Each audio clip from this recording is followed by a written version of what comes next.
Can you tell me about a time where the team dropped the ball? Like you did a product launch and there was something that you missed?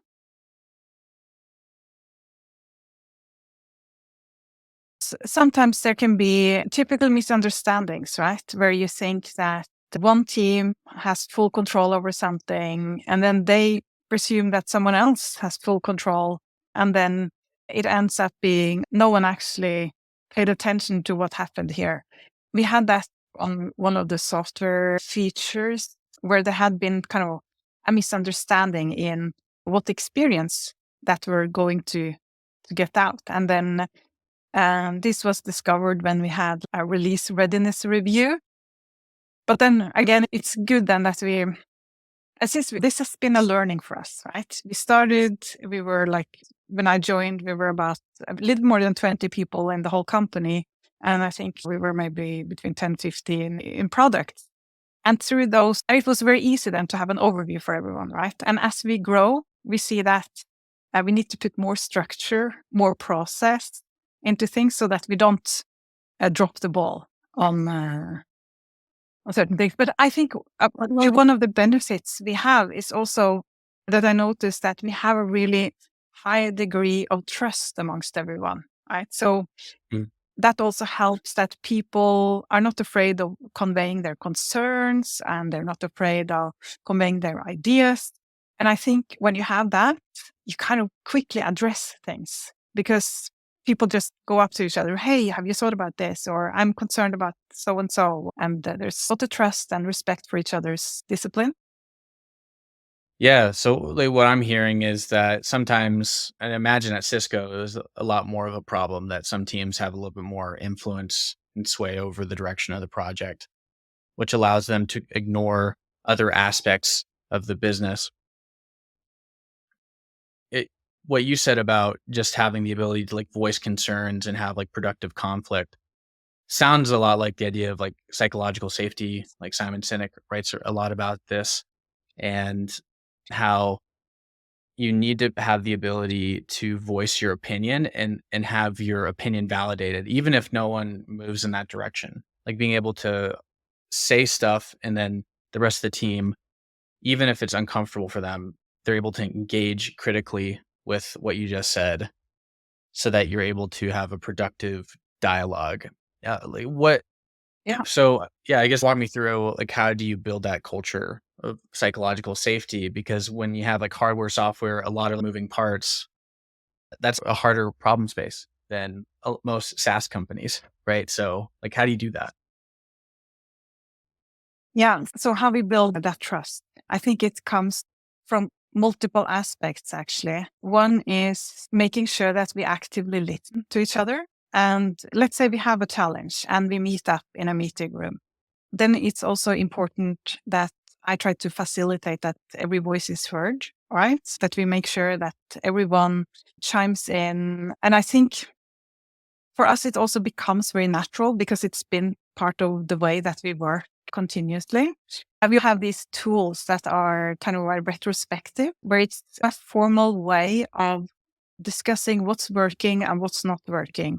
And those type of methods helps people open up and talk about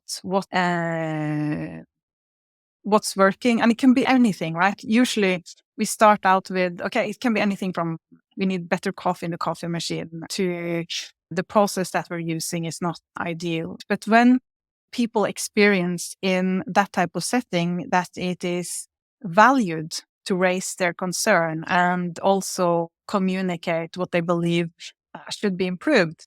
And when that is both listened to and taken constructive by everyone that is there, then that helps build that culture of trust and where it's okay to talk about challenges and good ideas, right? That should come up. Yeah, a a lot of people don't realize that a big part of the work is the emotional labor that goes into how hard this is, like, actually expending the emotional labor, and when I think about people feeling seen, heard, understood in a very tough environment where you're discussing trade-offs, like, every day, every meeting's, "Okay, what do we give up?" Especially at a startup or, like, a smaller company. you you are intentionally neglecting things. And I've learned that just listening to someone and saying, "Oh, yeah, that sounds hard," but not changing my behavior at all, that doesn't count as, um, making them feel seen and heard. And I've come up with this personal rule that if someone is concerned about something, I'll meet with them in a one-on-one environment, after Mm. the group meeting, not the place to talk about their concern, and then actually take an hour to like your concern, make sure I understand it, and then as their emotions de-escalate, that makes them feel heard. Maybe I don't act upon that concern, or maybe we find out it's not a concern. They just needed someone to walk them through their thoughts and help them think through things. And then other times it might be a valid concern, and then you have to take that further and just be like, "Okay, I'll look into it."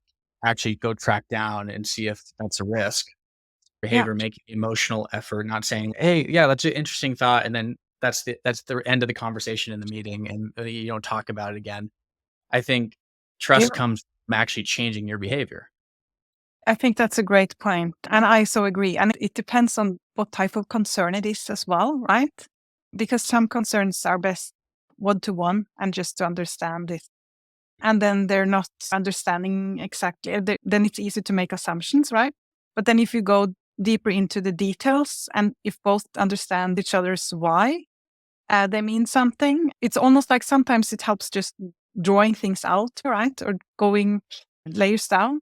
Then I also feel like it's easier for everyone to align on the same understanding on the approach, right?